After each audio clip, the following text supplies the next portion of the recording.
নমস্কার, আপনারা দেখছেন নিউজ নাও। আপনাদের সঙ্গে রয়েছে আমি সহেলেই। শুরু করছি রাত 10টার সংবাদ।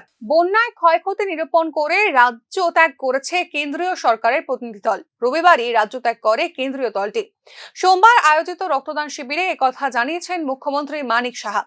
এদিন জ্যাকসন গেট এলাকায় একতন্ত সামাজিক সংস্থা আয়োজিত রক্তদান শিবিরে বক্তব্য রাখতে গিয়ে সবার সার্বিক সহযোগিতায় রাজ্যের বন্যা পরিস্থিতি কাটিয়ে ওঠা সম্ভব হবে বলে জানিয়েছেন মুখ্যমন্ত্রী মানিক সাহা।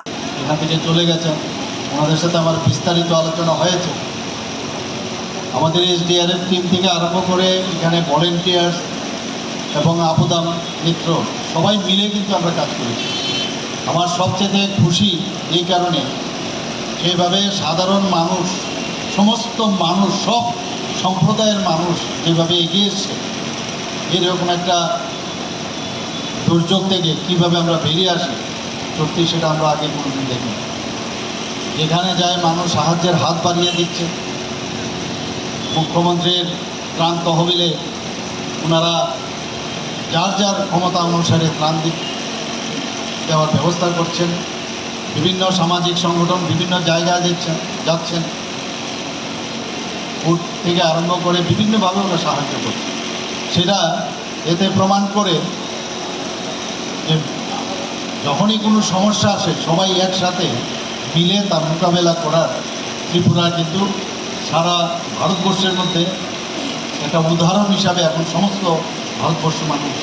প্রশাসনিক পর্যায়ে এক প্রস্থ রদ বদলে জারি হলো নির্দেশিকা। বদলি করা হলো 7 জন IAS এবং TCS পর্যায়ের আধিকারিকদের। এক্ষেত্রে বদলি করা হলো 4 জন মহকুমা শাসক এবং 1 জন অতিরিক্ত জেলা শাসককেও। প্রশাসনকে সচল রাখতে ফের একবার রদবদলের নির্দেশ জারি করেছে রাজ্য সরকার। এই ক্ষেত্রে মোট 7 জন IAS এবং TCS পর্যায়ের আধিকারিকদের বদলির নির্দেশিকা জারি করল ত্রিপুরা রাজ্য প্রশাসন। নির্দেশিকা অনুসারে সিপাহীজলা জেলার অতিরিক্ত জেলা শাসক থেকে তপশিলি জাতি কল্যাণ নিগমের অধিকর্তা হিসেবে নিযুক্তি দেওয়া হয়েছে জয়ন্ত দেকে। এছাড়া জম্পুই জেলার মহকুমা শাসক সুমিত কুমার পান্ডেকে নিযুক্তি দেওয়া হয়েছে খোয়াইয়ের অতিরিক্ত জেলা শাসক হিসেবে। খোয়াইয়ের মহকুমা শাসক মেঘা জৈনকে নিযুক্তি দেওয়া হয়েছে পশ্চিম ত্রিপুরা জেলার অতিরিক্ত জেলা শাসক হিসেবে।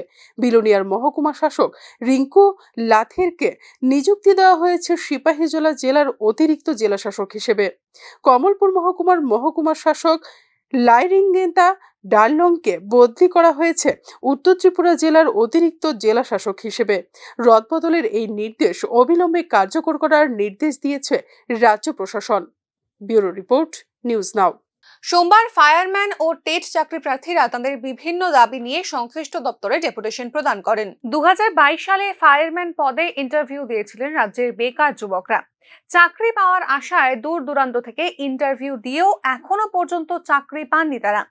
চাকরির দাবিতে সোমবার আগরতলা ফায়ার সার্ভিসের অধিকর্তার নিকট ডেপুটেশন প্রদান করেন ফায়ারম্যান পদের চাকরি প্রার্থীরা।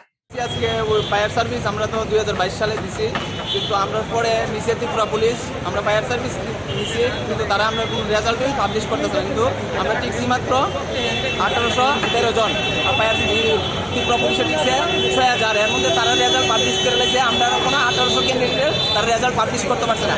আমরা এই নিয়ে আমরা ডাইরেক্টর অফিস চেয়ারম্যানের কাছে মানে নাইকেলের 10-12 বার আয়া পড়ছি এখানে আইসি। এরপরে এই যে বেকার সমস্যা, আমরা বেকার, তারপরে 10-12 বার অনেক একটা ক্যান্ডিডেটের মানে কত টাকা খরচ যায় ওই সরকারের কাছে। আমরা এটাই দাবি যাতে আমরা মানে ফায়ার সার্ভিসের প্রসেসটা দ্রুত করে আর রেজাল্টটা পাবলিশ করে সেপ্টেম্বর মাসের মধ্যে।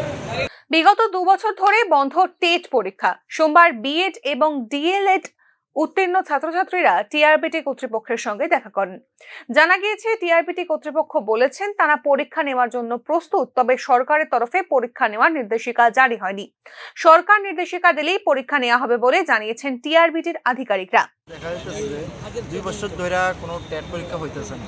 এনসিআরটি নির্দেশ অনুসারে বছরে 2 বার টেট পরীক্ষা হওয়ার কথা, কিন্তু ওই জায়গায় দেখা যায় যে আমাদের টিআরবিটি বোর্ড একবারও নিতেছে না। আজকে 2 বছর ধরে কোনো পরীক্ষা নাই। আমরা বারবার টিআরবিটি অফিসে আসি, তারা আমাদের আশ্বস্ত করে যে তারা গভর্নমেন্টকে অ্যাপ্লিকেশন করে, কিন্তু গভর্নমেন্ট থেকে টিআরবিটির পারমিশন দেওয়া হয় না। টিআরবিটি বোর্ড পরীক্ষা নিতে প্রস্তুত, কিন্তু গভর্নমেন্ট পারমিশন দেয় না।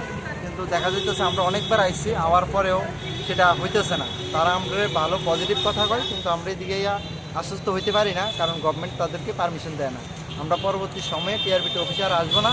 তারা যেহেতু পরীক্ষা নিতে প্রস্তুত, গভর্নমেন্টে অ্যাপয়েন্টমেন্ট দিচ্ছে না তাদেরকে, পরবর্তী সময় আমরা গভর্নমেন্টের কাছে দাবি জানাবো, এতটুকু আমাদের কথা। সোমবার সকালে চাকরি প্রার্থীদের বিক্ষোভে এক প্রকার উত্তেজনার সৃষ্টি হয় আগরতলা ফায়ার সার্ভিস অফিস এবং শিক্ষা ভবনের সামনে। এই বিষয়ে বিশেষভাবে উল্লেখ্য, সোমবারই টিআরবিটির চেয়ারম্যান পদে নিযুক্ত হয়েছেন Pratyush Ranjan Deb. Bureau report, news now. ত্রিপুরায় অনুপ্রবেশের সময় সীমান্তের জিরো ল্যান্ডে বাংলাদেশ সীমান্ত রক্ষা বাহিনীর গুলিতে নিহত হল বাংলাদেশি এক মেয়ে। ঘটনা ঊনকোটি জেলার কৈলা শহরের খালের কান্দি এলাকায়। মেয়েটি রাতের অন্ধকারে সীমান্ত অতিক্রম করে ত্রিপুরায় অনুপ্রবেশ করার সময় বাংলাদেশ সীমান্ত রক্ষা বাহিনীর গুলিতে নিহত হয়েছে বলে জানিয়েছে পুলিশ। বিষয়টি নিয়ে পরবর্তী সময় ভারত এবং বাংলাদেশ সীমান্ত রক্ষা বাহিনীর মধ্যে দ্বিপাক্ষিক ফ্ল্যাগ বৈঠক অনুষ্ঠিত হয়। মঙ্গলবার অনুষ্ঠিত হতে চলেছে রাজ্যসভায় ত্রিপুরার একমাত্র আসনের উপনির্বাচন। উপনির্বাচনে বিজেপির হেভিওয়েট প্রার্থী রাজীব ভট্টাচার্যের বিরুদ্ধে প্রতিদ্বন্দ্বিতা করবেন ইন্ডিয়া জোটের মনোনীত প্রার্থী সিপিআইএম এর সুধন দাস।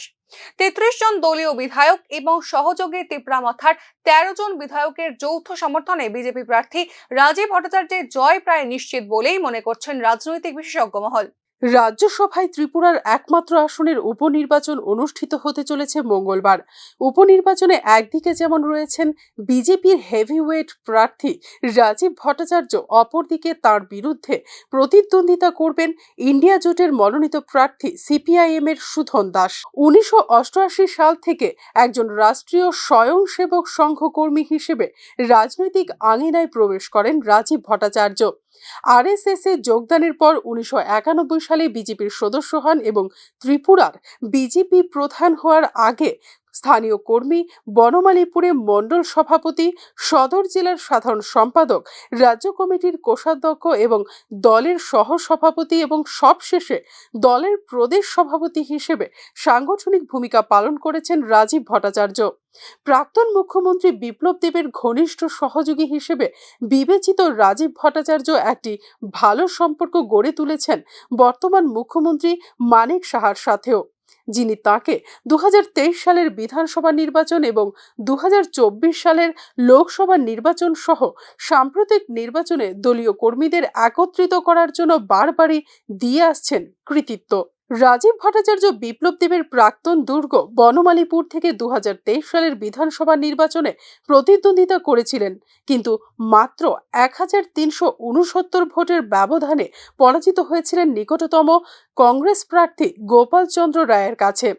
অপরদিকে ইন্ডিয়া জোট মনোনীত প্রার্থী সুধন দাস 64 সিপিআইএম ত্রিপুরার রাজ্য সম্পাদক মণ্ডলীর একজন প্রবীণ সদস্য, যিনি দীর্ঘ 6 বছর বিধায়ক হিসেবে নির্বাচিত হয়েছেন দক্ষিণ ত্রিপুরা জেলার রাজনগর বিধানসভা কেন্দ্র থেকে।